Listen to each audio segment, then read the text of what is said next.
Bienvenidos, señoras y señores, to another episode of the Bleed Lows podcast. Before we start off the show, let's get the business out of the way. This episode of the Bleed Lows podcast is brought to you by Bet Online.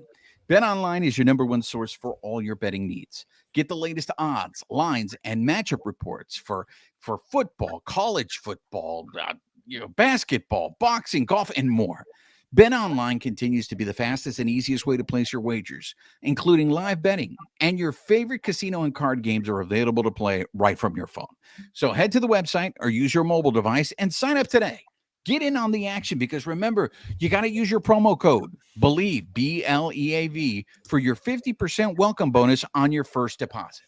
BetOnline, where the game starts.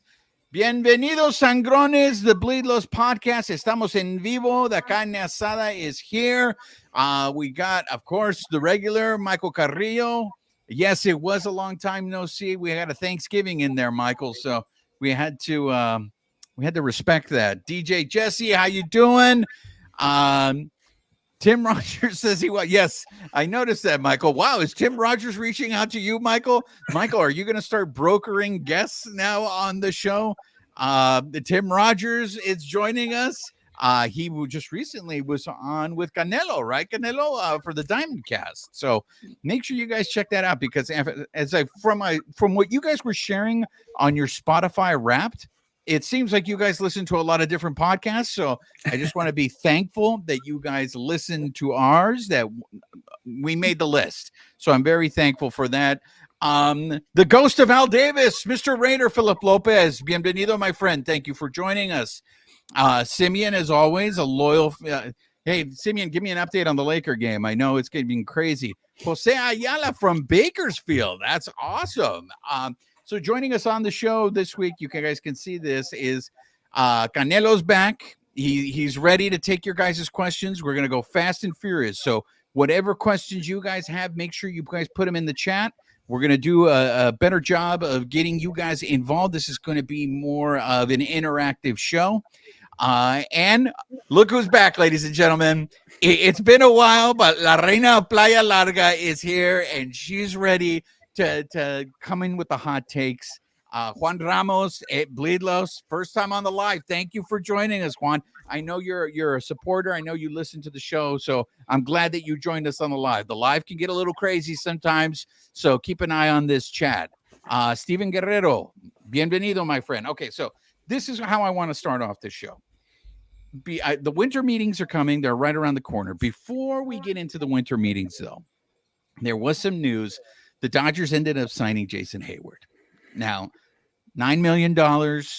I know it seemed some people were not happy about that Jason Heyward signing. But to me, before I go into what the real ramifications are of the Jason Heyward signing, Canelo, what are your thoughts on the Dodgers? That's their, they're starting off the gate with bringing Jason Heyward back. Yeah, kicking off the offseason the right way. We're signing big-time player Jason Heyward. All jokes aside, it's kind of a move that doesn't really surprise me. It seemed like it was inevitably going to happen just because of, the Freddie Freeman connection, the role he had in the clubhouse. You guys reposted the video of Dave Roberts speaking extremely high for Heyward. And, he really is a good guy. He definitely had revitalized his career with the role the Dodgers gave him. I do believe a lot of his stats were inflated because he was playing a platoon role. He didn't get at bats like regularly against left-handed pitching. As for the outlook of what is his role for next year, I expect to see more of the same, probably starting against right-handed pitching in right field, maybe shifting to center, left, depending on what's happening throughout a long 162 game season. And they've already alluded to Mookie Betts playing a bulk of games at second base again. So, and then besides that, we mentioned Tim Rogers is here. I had him on yesterday. The big thing we were talking about is that the Dodgers roster, the 40-man roster, is now completely full. So, and with the winter meetings, like you said, coming up, they do have a lot of work to do because if they want to sign some players or trade for some players, they're going to have to kind of shuffle around this 40-man roster. You're leading me where I want to go. Michael Carrillo, save that trade question. I'm going to get to your trade question because I think the bulk of the show is going to be about trade conversations. I just want to start off with this, and I want to go to the La Reina, the princess of positivity here. Reina, when you heard that Jason Heyward was the big signing to start off the offseason, so to speak, what are your thoughts on bringing back Heyward? Are you I know you're positive, but do you see any drawback in bringing back Heyward? I mean, the drawback is we really don't want any more projects, right? That's what we saw happened last year, and we really want to try not to have that again this year. But you're paying $9 million essentially for the leadership role, not only the leadership in the outfield. I mean, look what he did with Outman last year, but just the leadership in the team in general. He's another voice, another positive role model in the clubhouse. So you've got Mookie, you've got Freddie, you've got Heyward. Rojas for another year, depending on how that all shakes out. So you've got a lot of those people involved. The downside is it is another project, but he did revitalize his career. I mean, he played a really good game in right field, not only allowing Mookie to be in the infield, but he was in 124 games last year. Like, he did a great job. So that leads me to this. So none of you, Canelo, Reina, none of you are concerned that this guy's not going to be able to repeat what he did, because if you look at the second half of his numbers, it was not the same as the first half. And I think the thing is that I think the bar was so low on Heyward that the way he started off the year, everybody was just like, oh, this is great. The Dodgers fixed Heyward. To a certain extent, I don't know. I'm going to leave this to the numbers guy because Canelo can break it down. But I think Cody Bellinger has a lot of that same effect, Canelo, if you correct me wrong, if I'm wrong, that it seems like maybe his numbers are a little misleading too, because he started off strong and then he tapered off. But, Bellinger did end up, I think he ended up over 300. So I'm not going to sit here and compare Bellinger to Heyward, but that is my concern. La Reina came out saying project. So you still think Heyward is a project right now? Well, because of his age, because of how he did perform at the end of the year. I mean, he was still making great plays, but the fact remains that there are younger players out there that could potentially take over in right field. Are they going to have as much experience as he does, or even Mookie? But if they're not going to play Mookie in right field, who are we going to get right now? Canelo, are you concerned that that Heyward's not going to be able to put up those same numbers, and he eventually is going to resort to who he is? All right, so this is where you kind of get the different side of me, and Amy too. We're really usually positive. I usually try to find the silver lining in everything this front office does. But this is a move that I kind of wish they didn't make. I really think Jason Heyward still can play baseball like at a high level. Last year, I was ecstatic for whatever he gave the Dodgers because I don't know if you remember, we got him on league minimum salary for $720,000. The Cubs were paying the rest of that contract because they DFA'd him right last November. Now you're signing for $9 million. I know people that were encouraging the signing, saying $9 million is $9 million. But for a player that's a platoon player at his age, for the numbers that he put up, his market value was around $4.5 to $5 million. So essentially the Dodgers are kind of overpaying for a 1-year bat. I wouldn't have made the move. Tim Rogers and I agree that, it's kind of blocking some of these younger guys that I think rightfully deserve a shot to either play for the Dodgers, or if they're not, they definitely need to be traded. So I wanted to start off with Heyward because of the fact that the signing now puts the Dodgers at 40 players. So the 40-man is full. So when everybody talks about, well, the Dodgers need to sign Shohei, the Dodgers need to sign Yamamoto, and I welcome all the Yamamoto people to come on here and attack me because I don't pay that much respect to your God. But look, all I am saying is this. The 40-man is full. They're not going to be able to sign any free agents until trades are made. Either people are going to be DFA'd or trades are going to get made. So to me, going into the winter meetings start on Sunday. They're in Nashville. They're from December 3rd to December 6th. The Dodgers have to make room on this roster before they can sign anybody. So to me, the way they're going to do that, sure, they could maybe DFA some of the candidates that the Canelo had already thought they were going to DFA, like Almonte. Unfortunately, friend of the Canesada, Victor Gonzalez is one of those guys, Yeah, they can DFA some guys to make room, but eventually I think they're going to have to make trades. So there's a lot of talk about trades, a lot of rumors. I want to start off with what Michael Carrillo said. This one goes on to you, Canelo.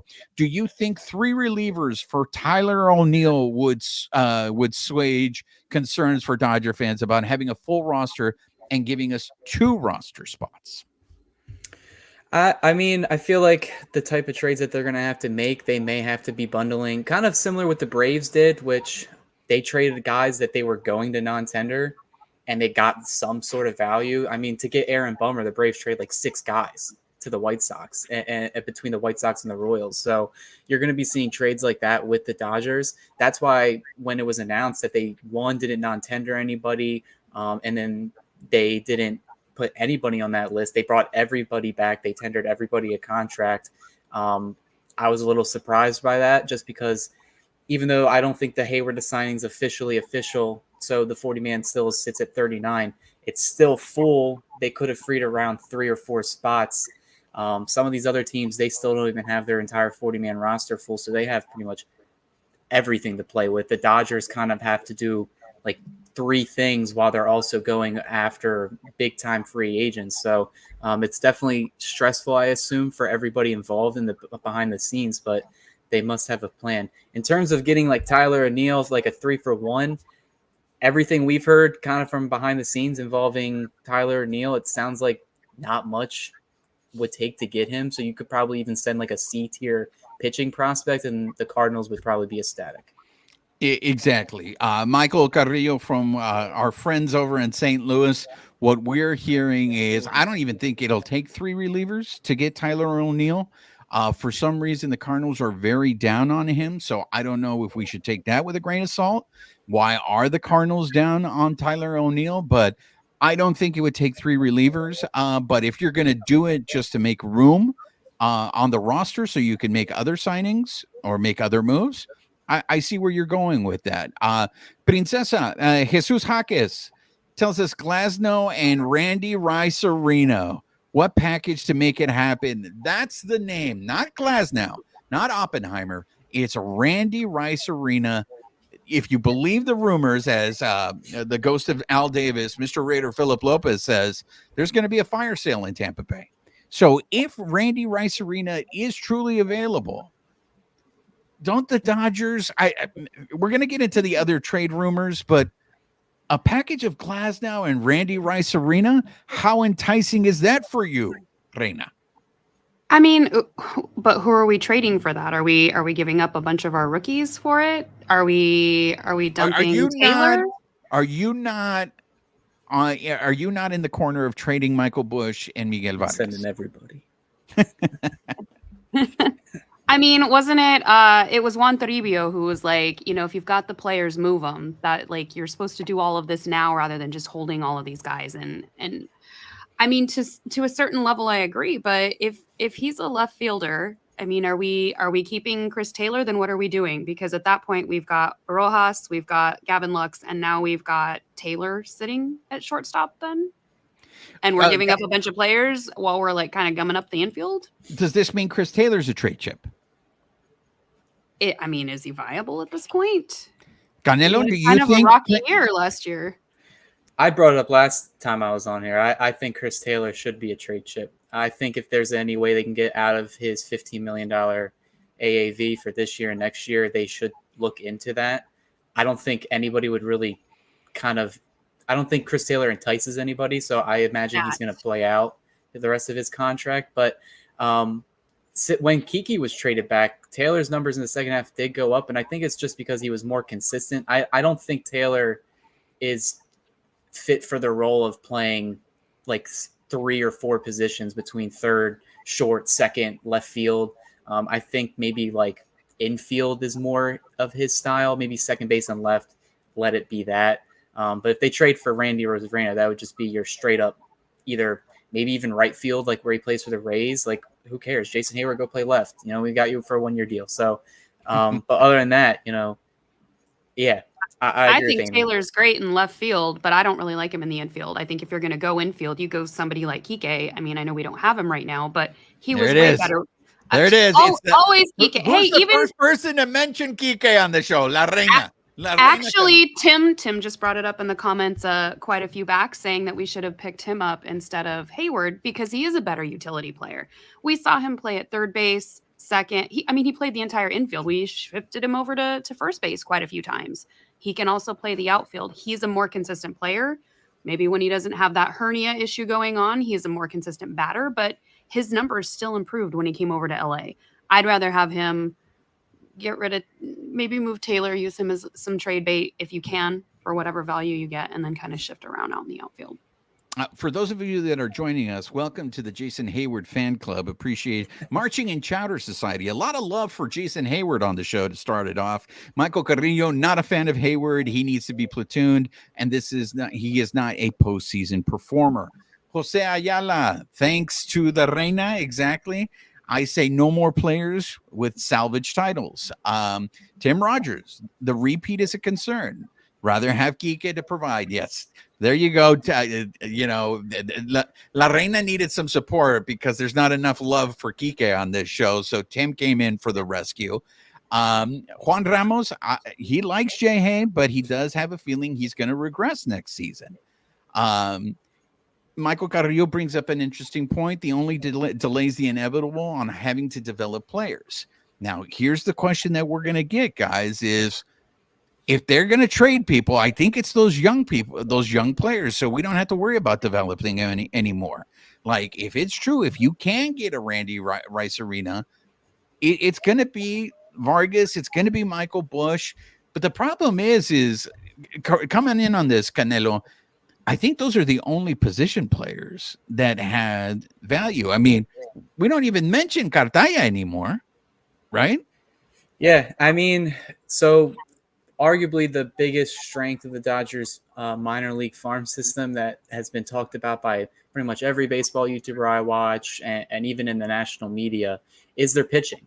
And I think they are going to be very hesitant to trade from a position of strength because, I mean, yes, we want them to go out there in free agency or in the trade market to get starting pitching, but those teams in trade are going to ask for starting pitching in return. Emmett Sheehan, Ryan Pepiot, Bobby Miller, even Gavin Stone, I still imagine that they're all probably going to be on the team come this in 2024.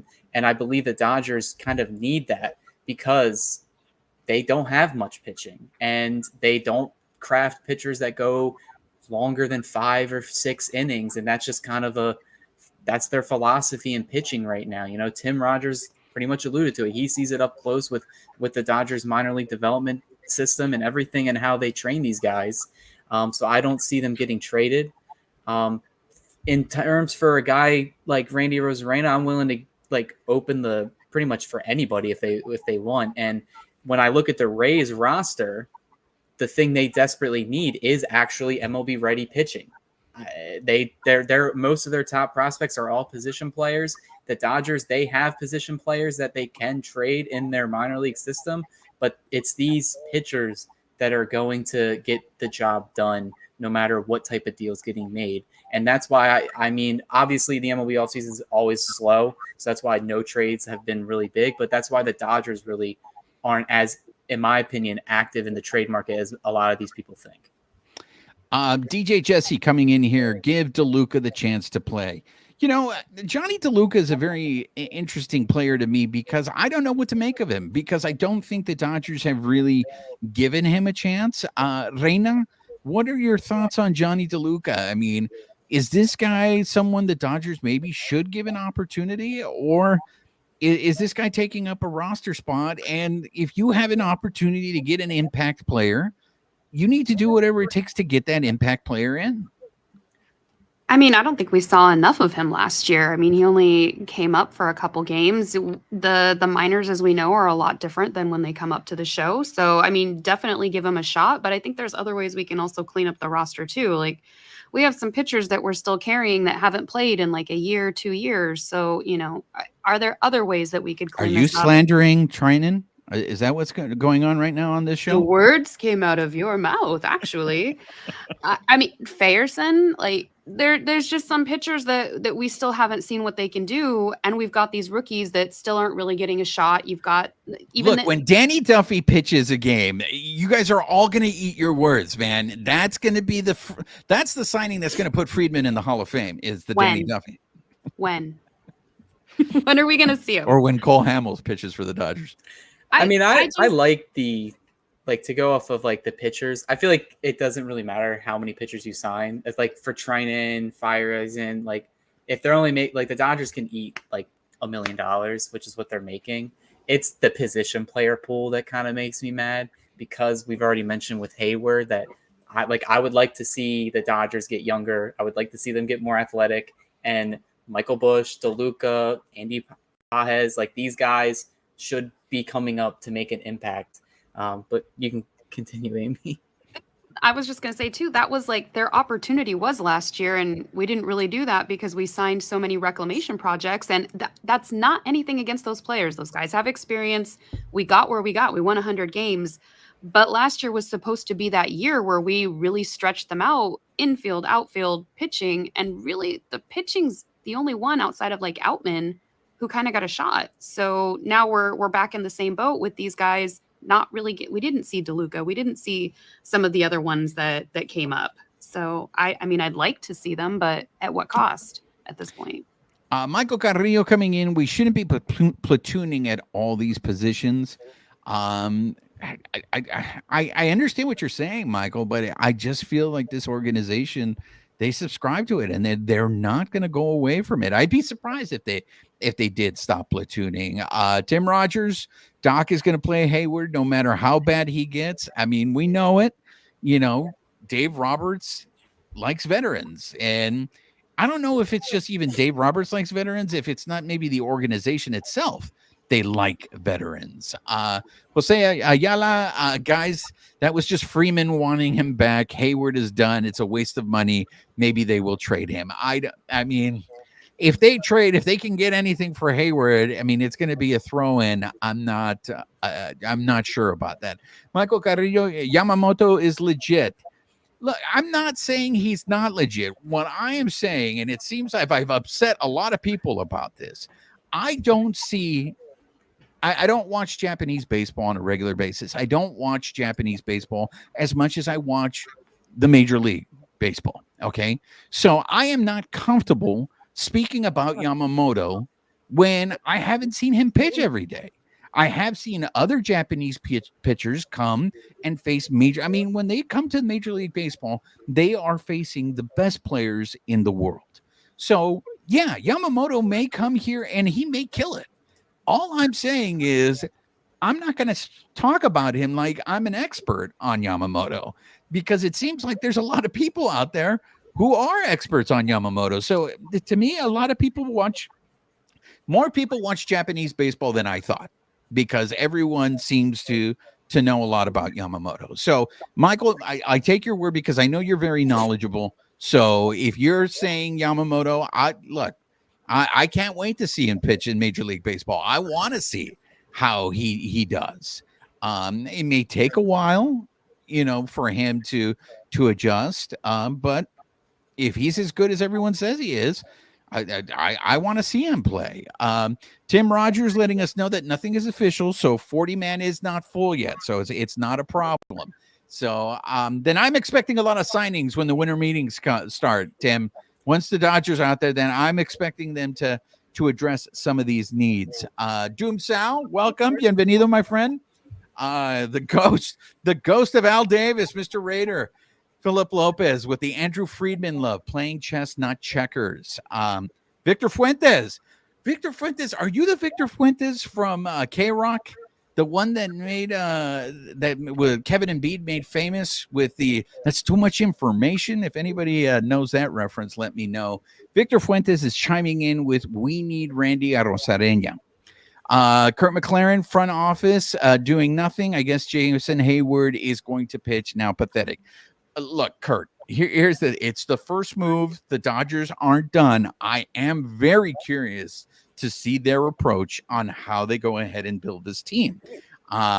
Simeon letting me know that the Lakers got killed and lost. So thank you.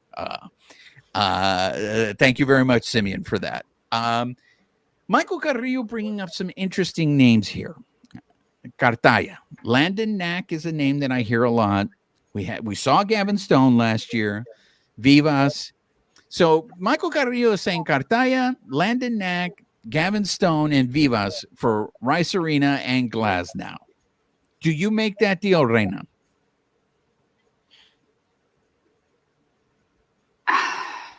I don't want to give up the pitchers that we have right now when we haven't actually gotten any other ones yet. So for me, no, not yet. Canelo? I'm sorry, go ahead, Reina. Oh, no, I was just going to say it's too shallow of a pool of pitching right now. And to give up pitchers when we don't have any others in return, no. Yeah, I mean, I play around for what it's worth. I mean, pretty much everyone that kind of looks at trades, baseball trade values is pretty good starting point to get an idea with trades. I looked into kind of what Arozarena's value is and Glasnow. I mean, Glasnow's making $25 million. He's only got 1 year, so he's technically a 1-year rental guy. You don't know if you're going to extend him. He's got around a $10 to $13 million value. And then Arozarena's the big chicken. You know, he's the one that's worth almost like $35 to $40 million. So it's going to take a lot of prospects because not only he's not a 1-year rental, he's 3 years of control and he's 3 years of cheap control. It's going to take a lot out of that player pool that Michael mentioned. I really don't think other teams are going to be in and on Cartaya. I just don't. They saw the stats that we all talked about. I'm still have hope, but even Dalton Rushing kind of pretty much overlapped him in the prospect pool. And I'm more excited for Dalton Rushing just because of his age and how he showcased himself. So I think he'll be a name that teams will want. In terms of the Rays, they're going to want pitching, and that's probably why they would probably want to pair Glasnow and Arozarena together. I think that's where these rumors are kind of coming from because trading Glasnow by yourself, you're not going to get much. Trading Arozarena and Glasnow, now you're enticing a lot of teams, including the Dodgers, because, you know, for everything I've seen, it kind of makes a lot of sense for the Dodgers to kind of look into a trade like this, and this wouldn't be the first time they've done it. I talked about it on my podcast yesterday. It seems very similar to the Trey Turner Max Scherzer trade. Landon Knack is an arm that I think the Dodgers would try to get rid of. I think Stone is expendable. I would look into that. Vivas, I'm not too keen on getting rid of just yet, but I think it's a good starting point. But I think you're going to need maybe like 1 or 2 more players to get a deal done. Michael Carrillo, if the Rays will take that deal, I agree with you. I have no problem with that deal. And Tim Rogers coming in hot saying if Landon Knack is 27, they trade Rivas and he riots. Look, Michael, I'm okay. You have to give up something to get something. And to me, Randy Arozarena is that's the guy. I love that dude. I mean, what he did in the World Baseball Classic, what he did against the Dodgers when they played him in the World Series. That's a dude that I feel like he's not afraid. I mean, he seems like he has ice in his veins. And in the postseason, I wonder what would it having a dude like that on your team, how does that affect the rest of the team in the offseason? If you in the postseason, if you have a guy like Randy Arozarena going out there leading the charge and being passionate, does that help the rest of these guys actually hit? What do you Reina, what do you think about that theory? I'm still wondering, like, if we put him out in the outfield, we're maxed out there, and then we also want to see Johnny DeLuca out there. We don't want to trade him necessarily. So then, where are we putting him? Are we platooning him with Heyward, and then he's not going to get full time out there? So where are we sticking him? Arozarena? For Arozarena, I'm telling DeLuca to kick rocks. That's what I'm telling him. Unfortunately.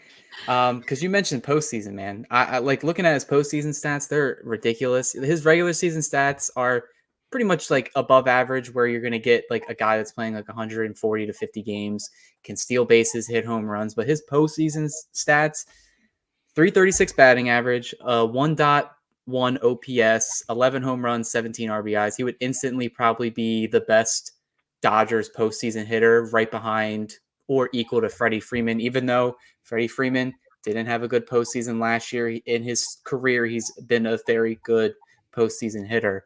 But he plays with fire, Puig-esque without all the extra Puig, as Tim Rogers like to put it. But I would definitely do the trade in a heartbeat. I'm free to exchange names. I just don't really see why the Rays are in a position to trade Arozarena at all. So I'm not going to get too hype about it because I really don't think he's on the move. But I would do it. I would like any names that the Rays are asking for. I'm all game. The Dodgers got to get rid of some of their prospects because if you look at their age, like Tim brought it up, if you look at their ages for a lot of these prospects, they're getting old, dude. Like 26-year-olds, 27-year-olds still in AAA. That's kind of torture for these guys. They just give them an opportunity to play somewhere. Trade away Michael Busch, trade away Knack, like anybody that's like 24, 25 and up, get them out of the system so they can thrive somewhere else, get whatever value you can. If you got to do a 6-player for 2-player like Glasnow and Arozarena, I'm probably going to do it just because I think the Dodgers need to change their mindset to like, I think they're a really good run organization that they're going to be in contention every year for the foreseeable future. But you got to take the window that Freeman and Betts are on right now, and you got to go all in. And that's just what I would think they have to do these next 2 years, just because once you get past that, now you're going to start getting into Freddie and Mookie, probably going to get on the decline. So go all in on Arozarena if he's available. Go in on Otani. Just build another super team to lose in the NLDS to the Rockies. It's fine. Gives us something to talk about. Absolutely. Tocada DJ, Friedman playing chess. What's that gotten you? 1 World Series in a 60 regular season? There we go. That's the kind of energy we're looking for on the En Vivos. Victor Fuentes, trade Chris Taylor. As we've said, what is the value for Chris Taylor? Can you get wasn't he mentioned in the Cardinals trade last year, supposedly for Arenado? Yeah, he was. So I don't know. Will the Dodgers revisit that? Will anybody else bite on Chris Taylor? Does anyone else feel like they're the Dodgers and they can fix Chris Taylor? Like Canelo said, I think once he got the opportunity maybe to play more consistently, you saw his numbers were improved. Michael Carrillo feels Taylor is your utility man. Jose Ayala, trade prospects for rings. I like that. Victor Fuentes, Kike Hernandez can be our utility man. Now, that brings... Yes. I want to go to the Reina on this because I know you saw the picture that Kike posted on his Instagram where he was, promoting some sort of sweater, but he was wearing a Dodger hat. So, Reina, I know you want Kike. The Dodgers, I don't know what it's going to take, how much money he wants. It seems like Kike, when he left, he wanted to be an everyday player. And it seems like towards the end of last year, when you heard him, it seemed like maybe he realized, maybe being a utility player coming off the bench isn't so bad, or maybe I'm better that way. How do you see? Do you think there is a spot for Kike next year on the Dodger squad? And how does that happen? I don't know how it happens at this point, how we shift people around. I mean, if you can throw Taylor in as a trade chip with maybe some of the rookies, you just kind of toss them in as part of the package so that opens up a spot on there. But I think Kike is the better utility player. I think he always has been. Once he left, he already said when he came back, like he's willing to do that platoon role where maybe he was a little bit humbled when he left Boston and thought he would be an everyday player. So I think if you can get him in that platoon spot, he can, if we're going to put Muncy at third base, he can at least spell Muncy at third. He's like I said, he's good in any of those spots in the infield, and he can play the outfield. I think we'd be dumb to pass up on that because he can play all of those spots really well. We all forget how clutch he is until he's out on the field. Tim Rogers coming in here saying they need someone to cover Muncy's defense in late innings. Kike is that guy. Tim, I'm just going to throw that out there to you. I don't know, this may be a little crazy, but is there a possibility that if the Dodgers strike out on Shohei, and let's say that JD Martinez wants a payday and some other team gives him his last payday, Could we be seeing Max Muncy as the Dodgers DH next year? Is that a reason why maybe the Dodgers picked up that option on him? Canelo, your thoughts? I mean, it makes sense in a vacuum. I feel like the most logical answer to losing out on Otani is pivoting back to JD and then going for someone on the pitching market. I mean, they did get Muncy to take a little bit of a pay cut. They got him for an extra 2 years. There is a possibility that maybe he can be traded. I don't think the Dodgers would blind face him like that because of everything he said in interviews since the extension. It sounds like he's probably going to play the rest of his career with the Dodgers. But, anything can happen, and it is a business. But I feel like it does make logical sense because I do think JD is going to get a payday because he's probably not looking for a 1 or 2 year deal. He's probably looking for something like a 3-year deal. And there are teams that need offense that would do that. The Mariners, Marlins, these are teams that have been attracted to him. I could see Muncy moving back to DH. I feel like that's better for him. But then now you have a hole at third. So what are you going to do? Are you going to put Bush there? Because I know he didn't start playing third base until last year in the minor leagues, and he graded out worse than Muncy. You could sign Kiki back, but I think with the signing of Heyward, that probably pushes him away. And I still think deep in his heart, I still think he could start for probably like half the league at any position, whether it's left field, shortstop, second base. There's going to be a lot of teams interested in that versatility that he offers. I just think he probably prices himself out of the Dodgers contract. Like if Hayward's getting $9 million, Kiki's going to get more than that. And I don't think the Dodgers would value that because they've already talked about training Miguel Vargas and all these other guys to do second base, third base, left field. Brandon Gomes said himself at the GM meeting. So they would probably say, all right, well, instead of giving Kiki that $14 million deal that he wants, we'll just give the guy that's making less than $1 million a chance to do it. It's a win-win for us, even if they don't work out. But I would like to see Kiki back, but it's just the way the roster is constructed. I think you've got to go with Muncy as your DH no matter what. I mean, I know everybody wants Otani. I'm the dissenter there. I don't want him, but I think Muncy gets on base. Like he splits the difference. He's either hitting or he's walking, but he gets on base. So he can be your DH. I don't know that we bring back JD. I don't know that that's even on the table. His injuries late in the season, they were deferring that to wear and tear. It's not going to get any better. And if he can't play during day games, that puts us at a deficit. So do you bring back somebody like Turner, who might be a little bit cheaper? He had pretty much on par a season with JD. I think JD led a little bit more, but batting average wise, they matched up pretty good. And then you also get Turner in the wings as far as coaching, maybe down the line managing or something like that. I don't know what they're going to do, but I think you need to bolster third base no matter what. I think if they lose out on Otani and they pass on JD, just go get the clear, obvious choice. Arguably one of the best defensive third basemen in the free agent market, Matt Chapman, and he's been heavily linked to the Giants. So why don't you just get a bird with two stones? Get it done. You block him from going to the Giants, and now you pretty much covered up a hole. And I think Gavin Luck's taken over shortstop. I mentioned it before. He doesn't entirely grade out super well at short, but that's also because he has had limited playing time there. I think he's a pretty athletic guy. I think he's going to recover well from his injuries to his knee. I think it'll be a really good left side of the infield that way.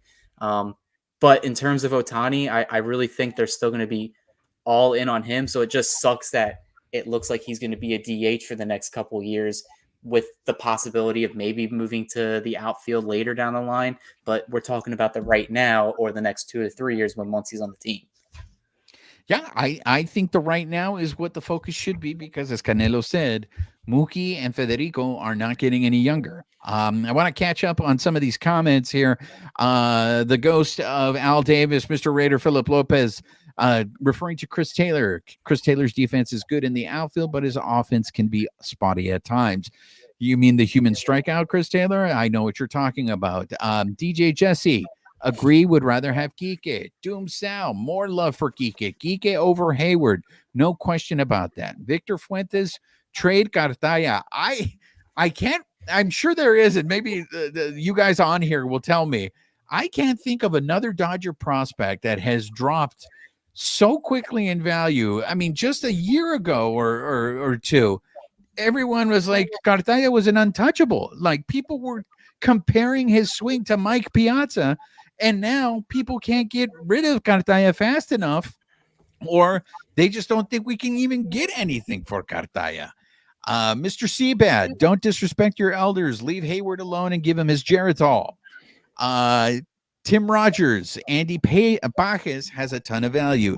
The catchers are huge also. You know, with Andy Pajes, I'm really curious if he didn't get hurt, would we have seen him? And he seems like he's a kid that has a lot of power. Canelo, what are your thoughts on Andy Pajes? Yeah, if he didn't get that shoulder injury and the surgery, he would have been the call up instead of DeLuca, probably no question about it. I'm extremely high on him. He does have a lot of a power tool. He would slot in pretty well. You know, say he's definitely going to be in contention to make the roster this spring. He's one of those guys that the Dodgers seem to be really high on. If he's not traded, I would definitely give him a shot to make the roster and play left field next year. Just because you know you can't keep him in the minors forever. But I definitely think he was going to make an impact last year, and he was projected to make the team last year at some point by MLB.com. They said his ETA was 2023, so he's definitely due. Reina, you go to spring training every year. What were your thoughts? Did you see enough of Pajes to be able to be curious about him or even impressed?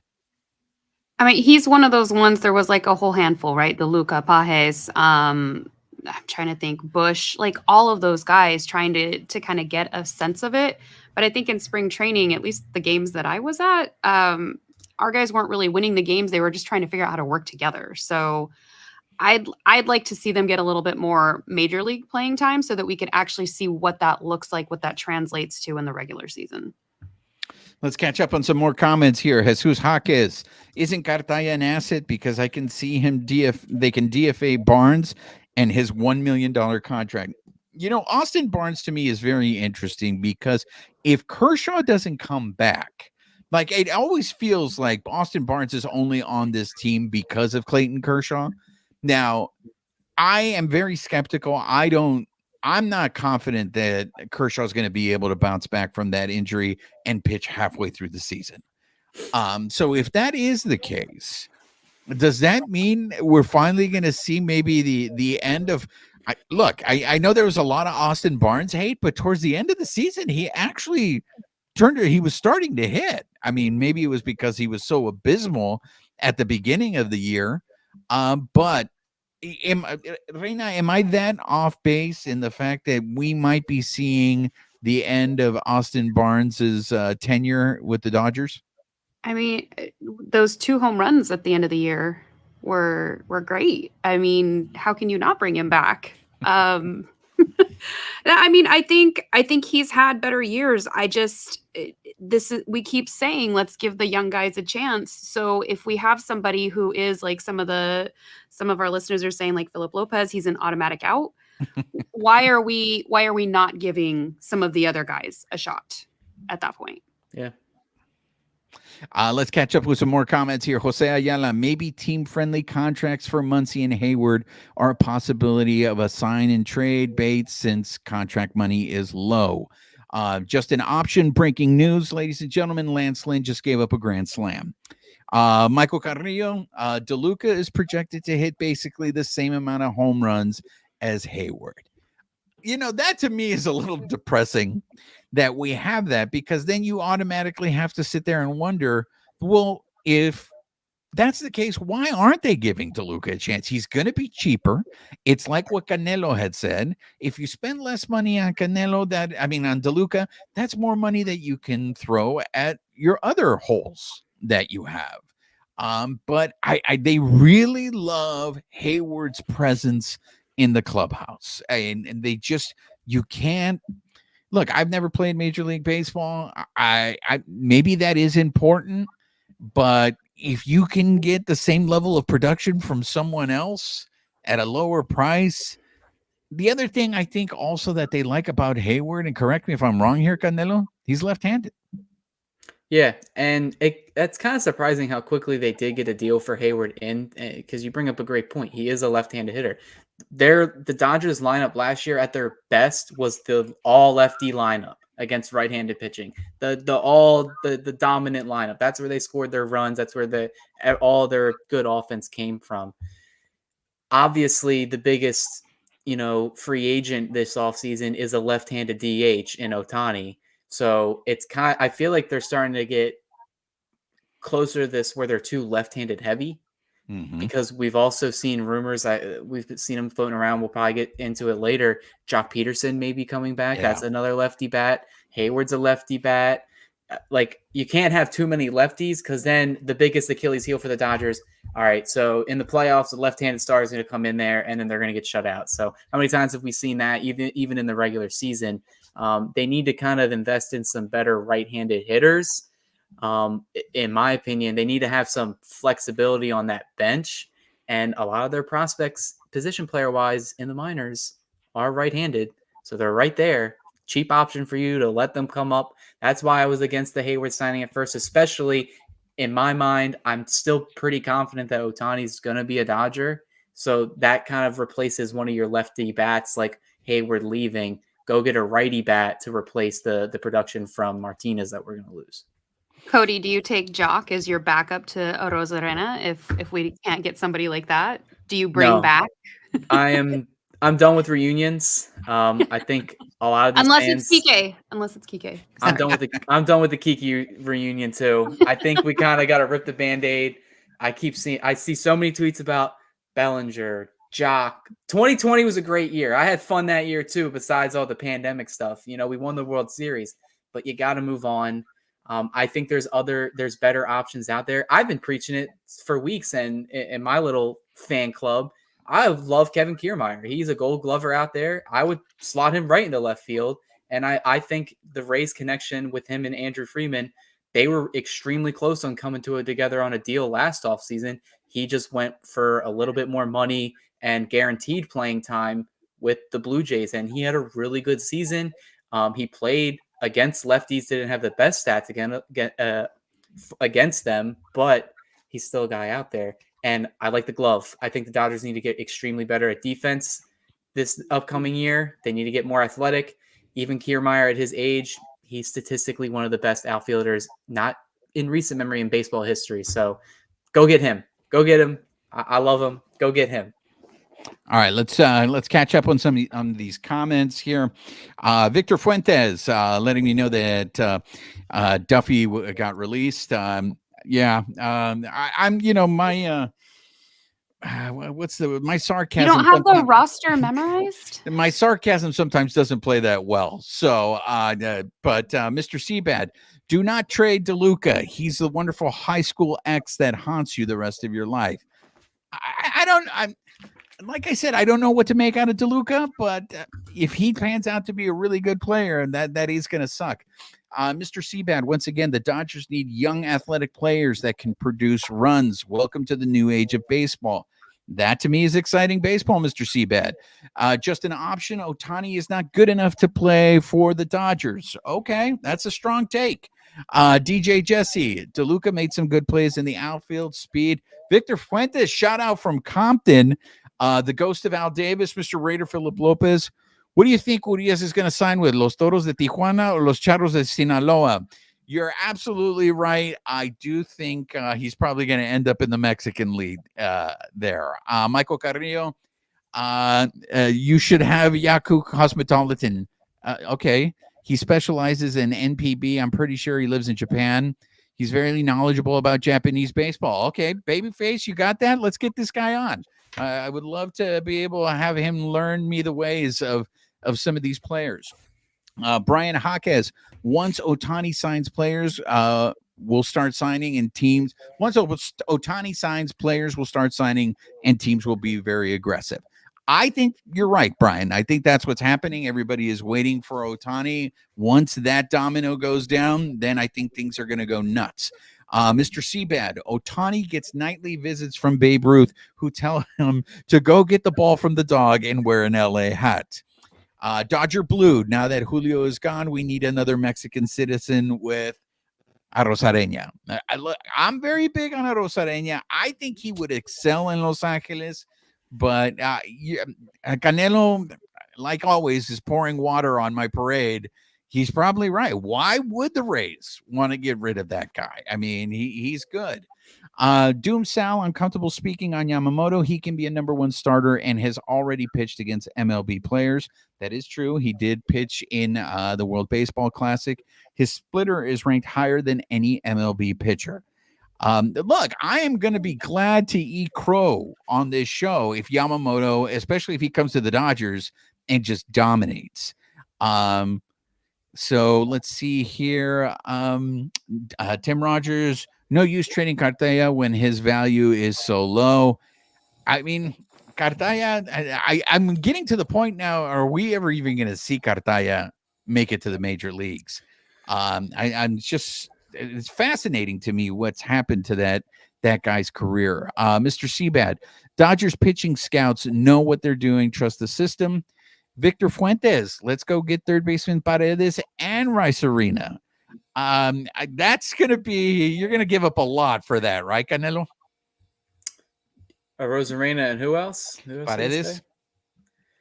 Yeah, I mean, it's going to be a lot for anybody that's under team control, making less money because they're not on the open market.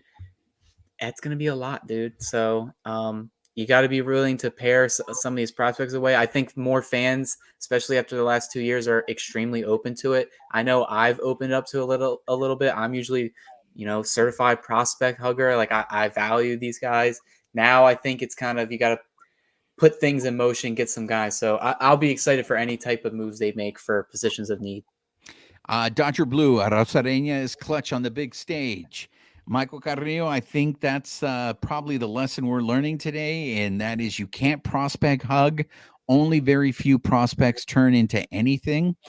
For the longest time, I think you were right. All the prospects the Friedman traded, he traded away the right ones. He got burned occasionally. I mean, everybody loves to bring up Alvarez and stuff like that.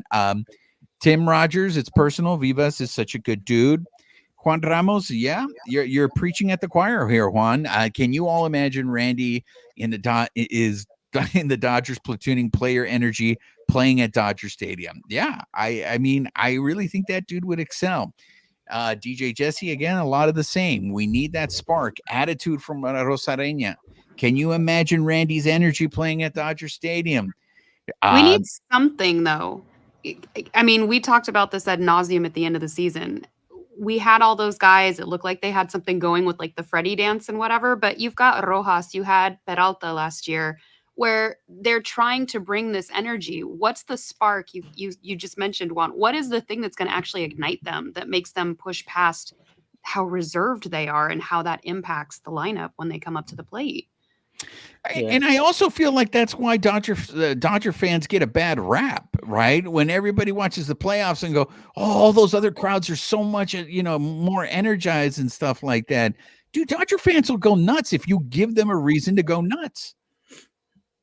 Yeah, I mean, that's just the same thing with sports in general. Like my best friend's a Phillies fan. They haven't experienced the postseason until last year for like 10, 12 years. So, of course, that's the team that everybody was talking about was the Phillies. And, of course, they're going to go berserk. They haven't been to the dance in so long. Dodger fans, we're just so used to it, and we're so destroyed emotionally because we see them lose. We've only seen them win 1 year. So that means all the other years we've seen them lose in some sort of fashion. Usually in humiliating ways, especially those early years when I was in high school and middle school, and I had to go and bear down on all those jokes about Kershaw.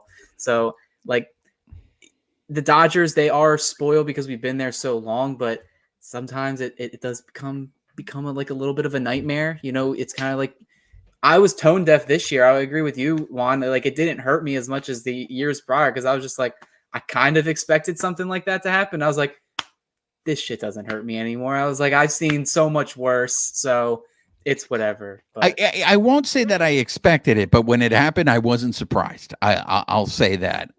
The ghost of Al Davis, Mr. Raider, Philip Lopez. We need that Arozarena energy with them boots. Yes, the famous cowboy boots at Dodger Stadium.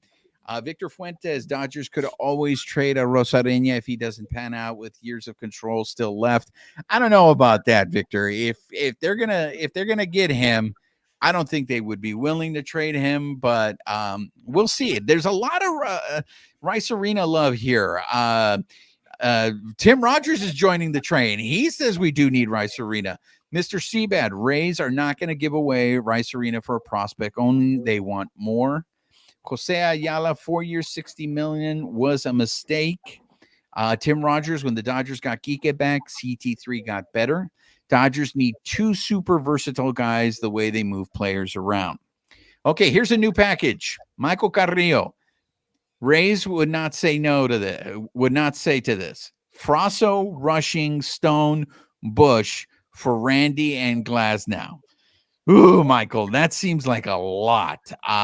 Reina, what say you on that trade scenario?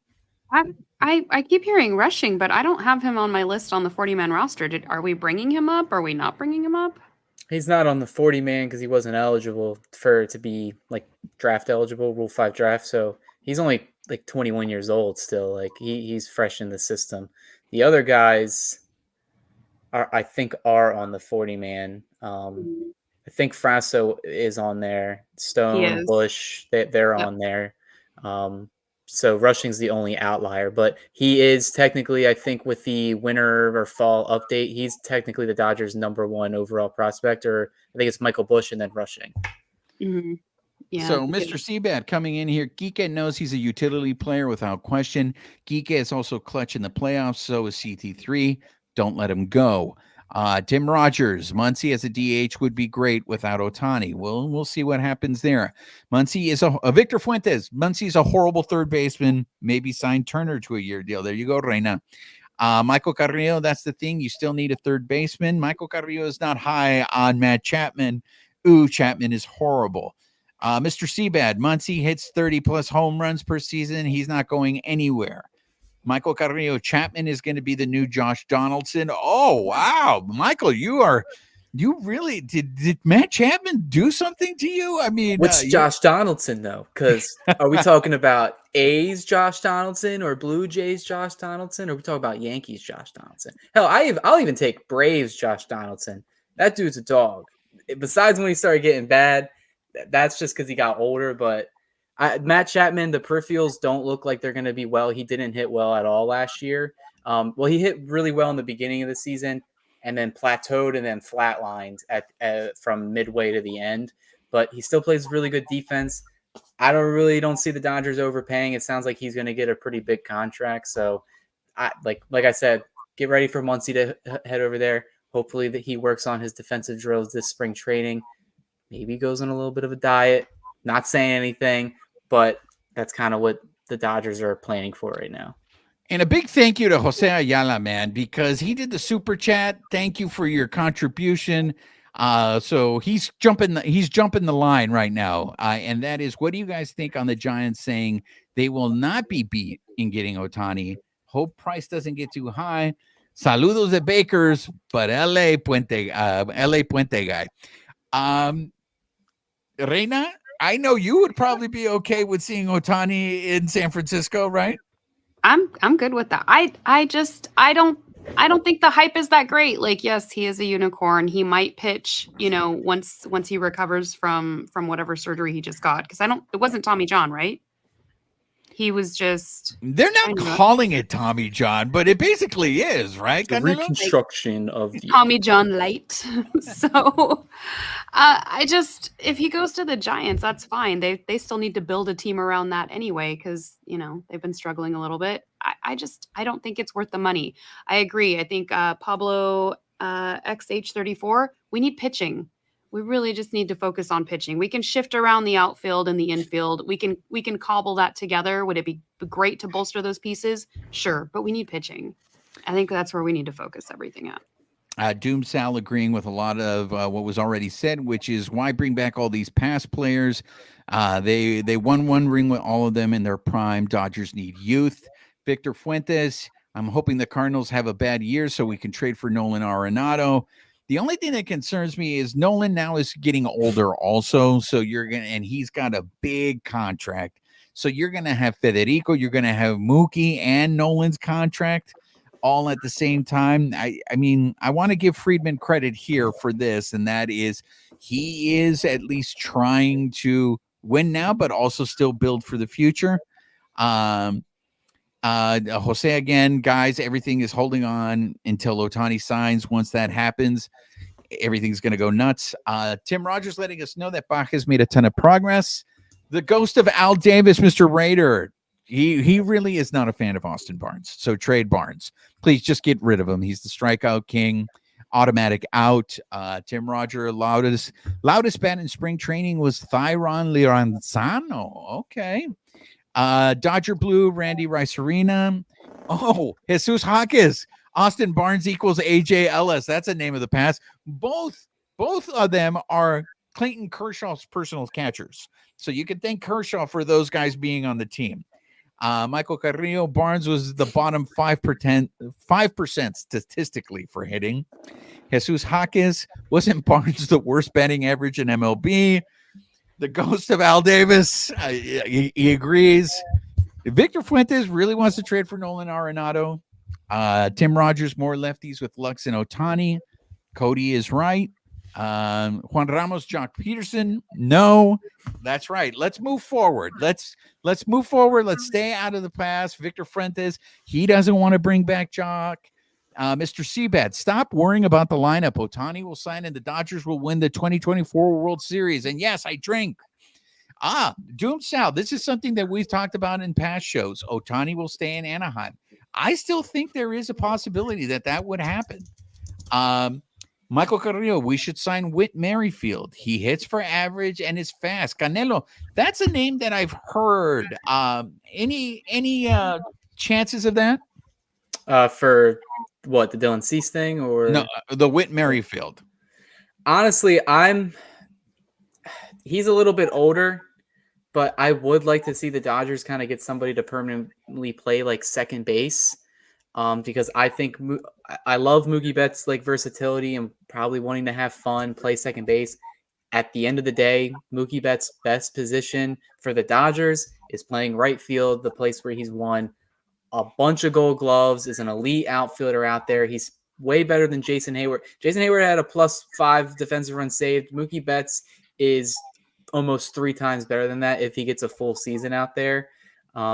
I would like for the Dodgers to push for that way. I would like for them to kind of have more consistency, because even with those years like 2020, 2019, 18, I feel like there was still versatility, but you still had your same guys playing the same positions probably like 90% of the year. It was really only Kiki and Chris Taylor that were moving everywhere. Everyone else kind of had their set position. Cody Bellinger was the only one that kept moving positions, but other than that, they were pretty standstill. Like, they were pretty good. It was just the 2 players, and I feel like they've gotten way too involved in trying to like get everybody to be Chris Taylor, Kiki Hernandez 2.0.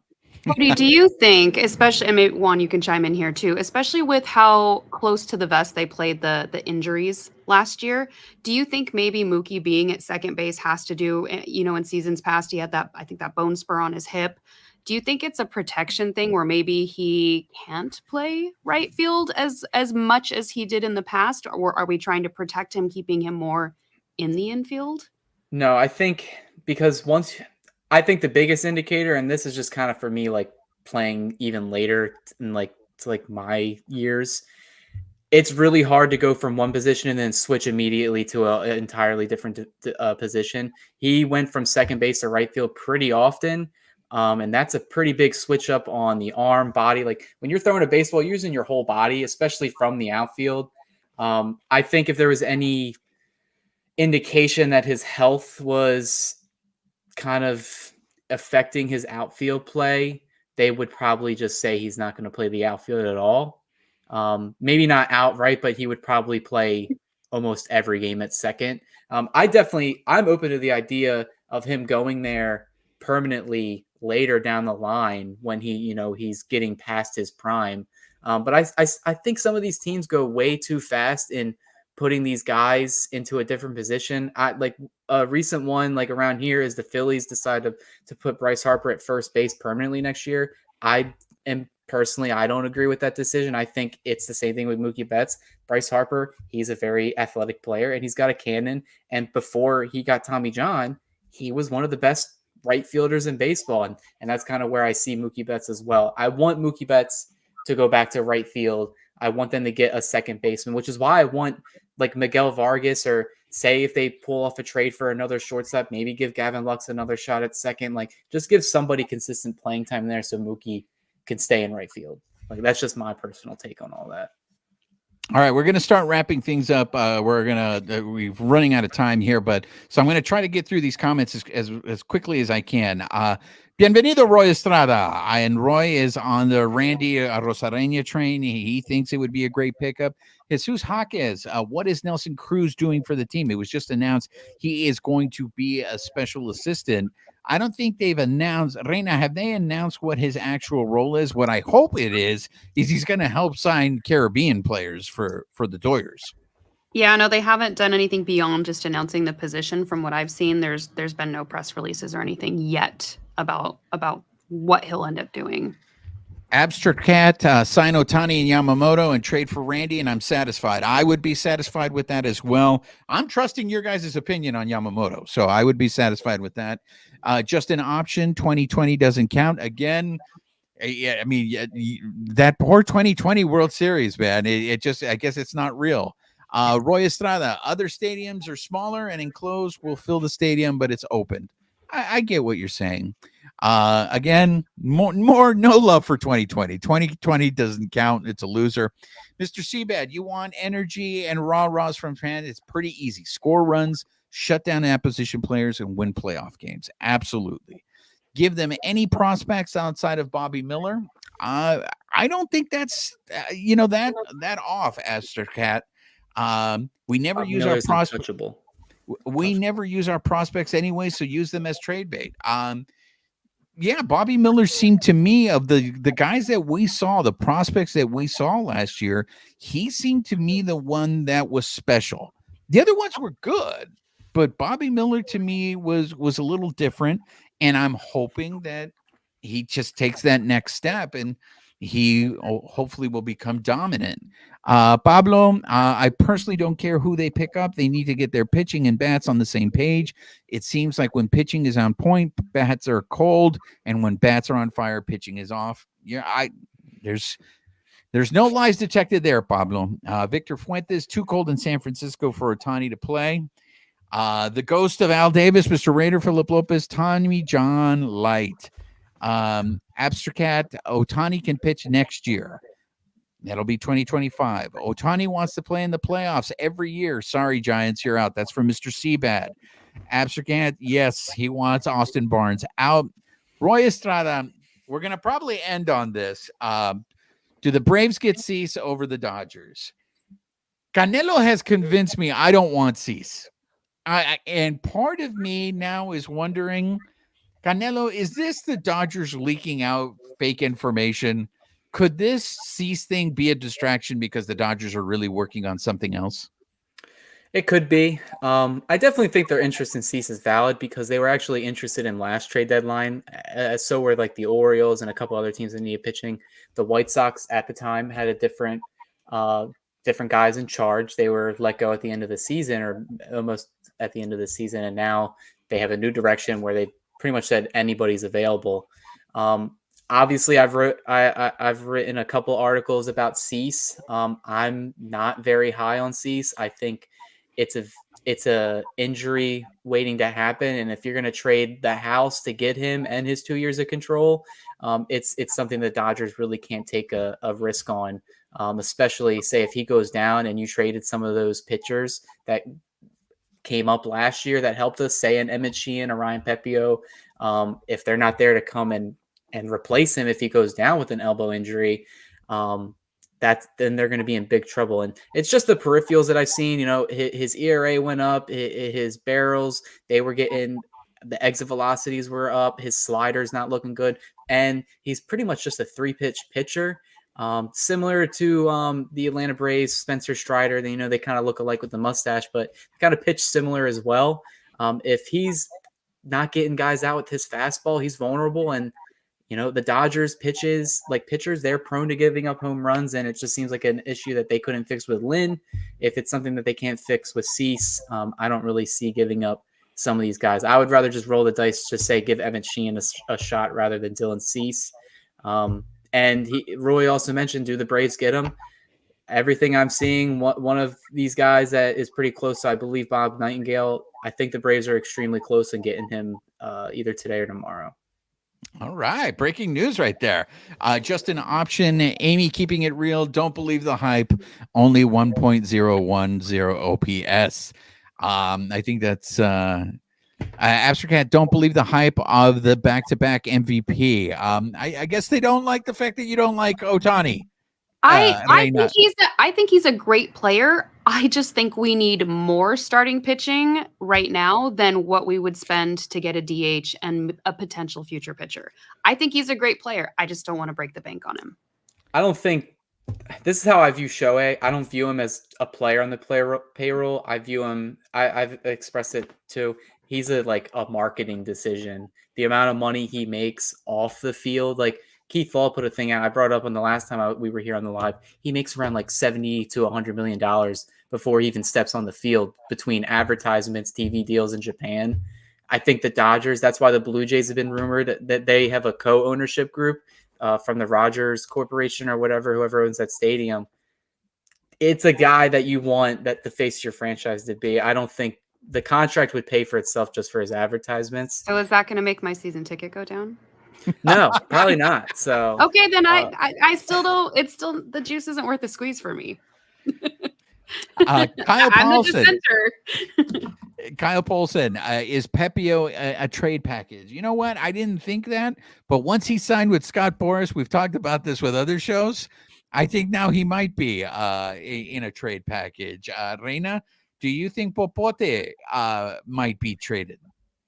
I would have said no up until I found out about the Boras or Scott Boras being his agent. So who knows? But I mean, if we can use him to trade, throw him in. I guess we didn't even get to see him in the postseason. So, Canelo, what does the future look like for Popote with the Dodgers? I think if anything, if they're not getting him into a trade package for something they need, they'll probably hold on to him until he gets to his later ARB years, and then they'll probably look to move on from him, bearing any chance that he does sign an extension. It is rare a Boras client does sign an extension. It's usually the bigger fish that always test free agency, but there have been guys that Boras represents that do sign extensions. It's just, I mean, Pepio just hasn't really shown much to warrant an extension just because he hasn't gotten that opportunity yet. So maybe 2024 is the year that he puts it all in. Broman 74, dude, it's crazy you guys think Ohtani is not needed. It's not your money. As a fan, we want it. Truth, LA Dodgers do need Ohtani, especially all the failed playoffs except for the COVID 2020. Hey, I put out a tweet. I said Ohtani or bust. So that's blowing up on my feed right now. So Mr. Seabad, don't get rid of Barnes. He's an emergency catcher and future OKC or Rancho Quake coach. Abstract agrees with cosign with the Broman. Roy Estrada, Cody, as long as we get Yamamoto, then pivot to Burns. Well, that rumor is never going to go away until he finally does get traded. Victor Fuentes, bring back Trevor Bauer. I don't know if that's going to happen. I don't even know if that's an option anymore. Mr. Seabad, getting Cody back is like having your mother-in-law move into your house. Abstract, Lux's trade bait. You know, a couple of episodes, I think we were hinting at that maybe the Dodgers had soured on Gavin Lux. Victor Fuentes, I haven't heard anyone trade for Corbin Burns. Broman, I get worried about Ohtani not pitching in 24 at an elite Cy Young level again. There's a chance. Nobody knows. He's an elite athlete. My bet he comes back and pitches at an elite level. That is going to be a big risk. Mr. Seabad, great show, carne asada. Better than watching Housewives of East LA. Thank you very much, sir. Pablo, Ohtani, Yamamoto, Randy Arozarena, and $40 micheladas next year. I think that's what La Reina was hinting at. I think your season ticket might go up there, Reina. Broman 74, dude, I do think if the Dodgers lose Ohtani to the Cubs, the Dodgers will be haunted by that. Ohtani will take the emerging Cubs to a championship We cannot lose Ohtani if we really want him. Greatest player ever. Tocada DJ, Mookie doesn't want to be a right fielder. He wants to be an infielder. Simeon, I got your update on the Lakers. I appreciate that. Oscar Prince, Mookie will be a pitcher by 2027. Jose Ayala, shout out to you guys. Your show is awesome. I'm here at work. Love hearing you guys talk Dodgers baseball. Keep up the good work. Jose, we love you, man. We appreciate the support. Roy Estrada, bless you, Bleed Los. Proud Mexicano, go blue. Broman 74, dude. Great show and informative discussion. Let's go Dodgers. Mr. Seabad, Mookie wants to be a World Series champion. He will play or do anything to achieve that. Oscar Prince, I want Bauer back in Dodger blue. Dan Inspiration, Ohtani brings in as much money as the Dodgers are going to pay him. Or Oscar Prince, Urias is listed as a free agent. Mr. Seabad Boris equals Lord Farquhar from Shrek. Dan Inspiration, get Josh Hader. We need a lefty reliever bad. And then Oscar Prince, Ohtani ain't pitching this year. I want to end the show on this Josh Hader thing because I've heard that rumor also. Reina, would you want Josh Hader in the bullpen? I mean, I guess he would bolster. I'd have to look at his stats or pick. Wow, I Cody's love the brain on excitement that. in your voice. You said you really want Josh Hader, don't you? I mean, he's a reliever. I mean, he could be a potential closer, especially like Evan Phillips got a little shaky at the end of the year. So I mean, you could potentially do that, but I mean, without looking at his stats right now, I'd probably have to defer to Cody on that. Canelo, are you ready for one inning? And I'm not going to pitch more than one inning. I won't pitch in back-to-back games or whatever the stories were that were coming out of San Diego. I mean, one, I think a lot of that was they were like out of contention, even though they weren't. And the vibes in that entire clubhouse were just bad. Blame it on the leader, I guess, with Bob Melvin not getting the clubhouse together. But Josh Hader in the Dodgers bullpen, lefty closer, I'd sign up right now. I know he's going to cost a lot. He's probably going to get a similar deal that Kenley Jansen got a couple years ago. So it is something that Freeman's done before. And Freeman's kind of been pretty aggressive in the free agent market with some of his signings for bullpen pieces. Like in my opinion, I think he overpaid for Joe Kelly, like when he signed him originally for what they got. I could see him definitely flirting with the idea of adding Hader. I mean, arguably he is, in my mind, the best closer in baseball. You got Devin Williams right there.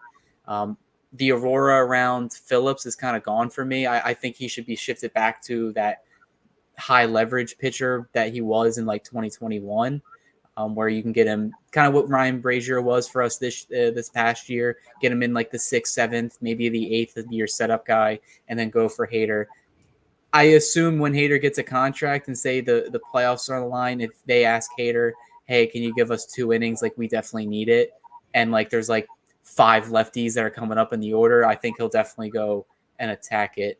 But yeah, I'd sign up, but I definitely think some other team's going to overpay to get him. And we're back in the same boat again. We still don't really have a closer. We're kind of. I think the Dodgers should. From what I've seen, kind of like with how the trade market is, I really don't think they're going to get a big time starting pitcher unless it's the free agent market. If they want to beef up the bullpen as much as they can and go with these 4 or 5 inning starting pitchers and then go straight to the bullpen, I guess that's their philosophy with moving forward, similar to what the Rays do. It's not a 5-man pitching staff. It's that 14-man pitching rotation. Everybody's available.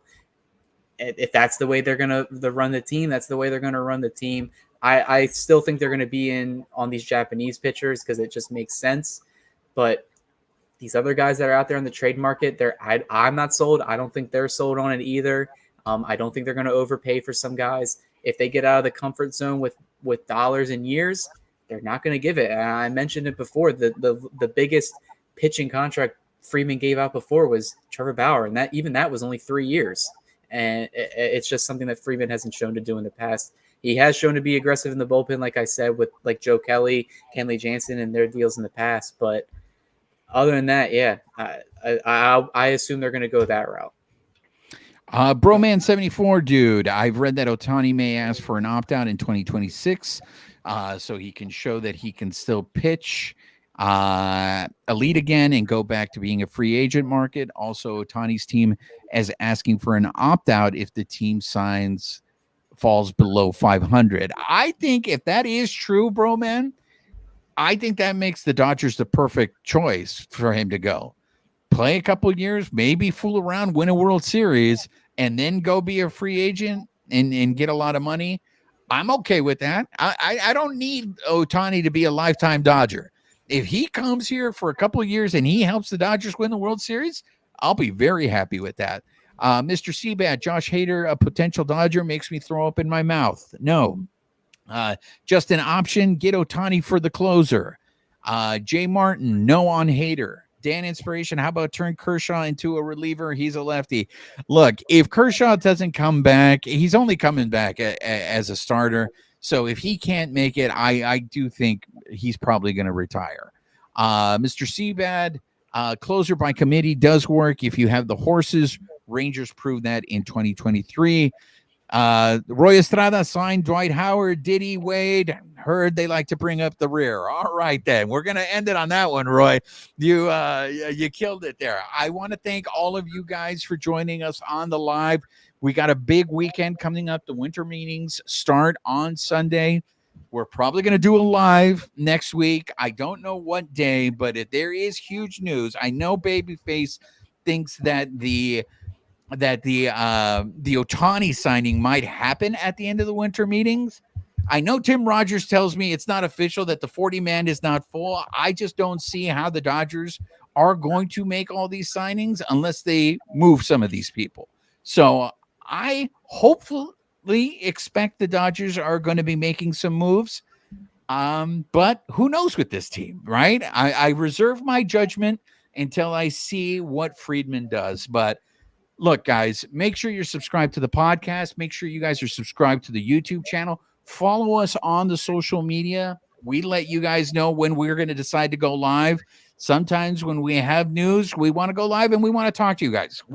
Look, I hear you guys. I know you guys want this to be more interactive, this show. So we're going to make these lives a little more interactive. We're going to get your feedback because you guys are the best fans.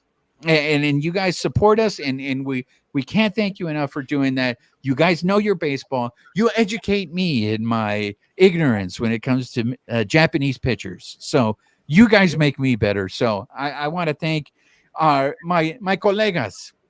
Yo ha sido su servidor Juan Ramírez de parte de mi colega El Canelo, Cody Snavely, which you can read his stuff on Dodgers Beat.